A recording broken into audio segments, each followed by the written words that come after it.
Hi, my name is Hamadi, and today I'm sharing a meditation that has been crossing my mind and asking myself questions. And these are questions that have been asked, I've been asking myself for many, many years. And probably you have been asking yourself the same questions. Why doesn't corruption end? Why doesn't tribalism end? Why is there police brutality in our country? Why is there a lot of negativity going on and evil happening in our society? And it's very interesting that this is a question that has been there from generations to generations and generations. And we've had parents who have born children, and you realize that their children are carrying on the same kind of a pattern, and they have the same complaints. And the question that I asked myself was, what environment am I creating for the next generation? What environment am I building for the children that are yet to be born? And the injustice that goes on, few people talk about it. The ills and the evil that take place in our country and the world, few people talk about it. You talk about racism, you talk about tribalism, you talk about xenophobia, you talk about a lot of stuff. And the question is, what are we doing about it?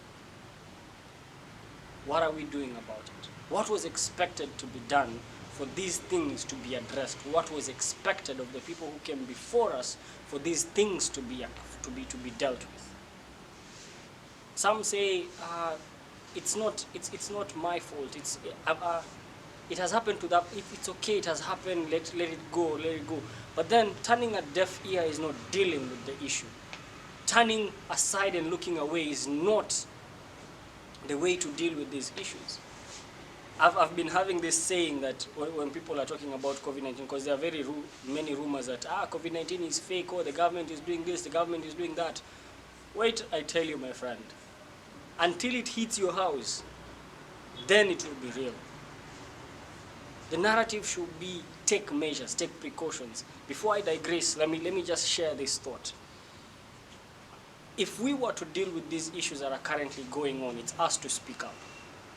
Yes, corruption is going on, and it's being dealt with. I thank God for that.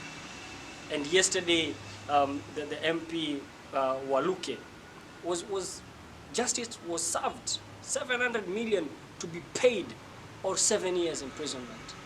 I'm not afraid to say that because it is in the media.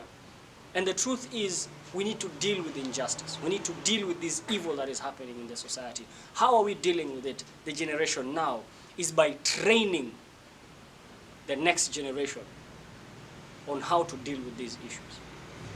I'm not going to tell you how I'm not going to give you a how video or a how sermon on how to approach these things. But then there is a way to address them by speaking out. The Bible says in Proverbs 22 verse 6, and it says, train up a child in the way they should go. Even when they are older, they will not depart from it. They will not depart from that which you're training them. If you're training them evil will always be part of their lives. But if you're training them the ways of the Lord, what God expects of them, living right, living holy, living facing evil, by pushing back the gates of enemy, teaching them the ways of prayer, teaching them the ways of respecting authority, teaching them the ways of fighting injustice, teaching them the ways of not cutting corners. You with your child in a matatu, and you're seeing a police being bribed, and the child looks at it and sees that's the way to go. Speak out. You're in a matatu seated next to the driver, and the driver is bribing the cop. Speak out. Because I believe the way we live will determine how the next generation will be in the years to come. I read it through the Bible, and I'm saddened when I hear when I hear this phrase, and so did evil as his father.